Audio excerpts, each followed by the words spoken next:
ধন্যবাদ। আমরা নেত্রকোনা হাসপাতালে মানসম্মত চিকিৎসা, মগরা নদী দখলমুক্ত করা এবং নেত্রকোনা থেকে ময়মনসিংহ ঢাকা বিআরটিসি বাস চালু করার দাবি নিয়ে আমরা একত্র হয়েছি। আমরা দীর্ঘ কয়েক বছর যাবত এই দাবিগুলো নিয়ে আমরা কাজ করে চলেছি।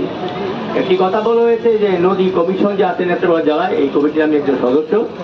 আমরা প্রতিটি মিটিংয়ে আমরা সেইগুলি নিয়ে আলোচনা করি, রিজলিউশন হয়, কিন্তু যারা বাস্তবায়ন করবে, বাস্তবায়নকারী কর্মকর্তা তো আমি নই, কিন্তু যারা প্রশাসনিক কর্মকর্তা তারা বাস্তবায়ন করবে, তারা কেন যেন পিছিয়ে যায়, এই নিয়ে অনেক কথা আমরা বলেছি, আমরা পত্র পত্রিকায় লিখেছিও।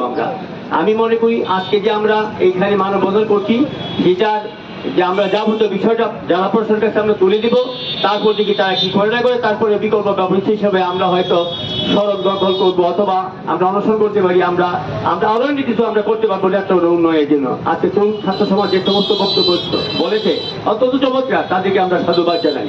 তবে এই মুহূর্তে আমার বড় বক্তব্য হচ্ছে যে আজকে আমি হাসপাতালে গিয়েছিলাম, যে যদি রুগী থাকে 10 জন, 70 জন থাকে বহিরাগত। এই বহিরাগত যে যতক্ষণ পর্যন্ত না সরানো যাবে, হাসপাতালের পরিবেশ কখনোই ভালো হবে না। এটাকে ইচ্ছা করে পারা যায়, কিছু পুলিশ দিয়ে, কিছু ভলান্টিয়ার দিয়ে যদি বলা যায় যে রুগীর সাথে একজন থাকবে, এটা যদি করা যাইতো। আমি দেখেছি ওয়ার্ডে ওয়ার্ডে রুগীর সাথে আত্মীয় স্বজন বসে ভাত খাচ্ছে। এইটা কি একটা অবস্থা? হাসপাতালে কি কর্তৃপক্ষ নেই? এই জিনিসটা কিন্তু আমাদের দেখতে হবে। আমি ছাত্র তরুণদের বলবো, আপনারা বৈষম্য ছাত্র যারা, আপনারা কি হাসপাতালে যান, গিয়ে দেখেন হাসপাতালের ওয়ার্ডগুলিতে দুপুরের বেলায় যে রুগী তার সাথে বসে বসে খাচ্ছে, দখল বিস্তার হয়ে থাকে। এই কিন্তু একদিন আপনারা হাসপাতালে সুপারের সাথে কথা বলেন, একদিন আপনাদের ঠেলা গেলে ওরা সতর্ক হয়ে যাবে।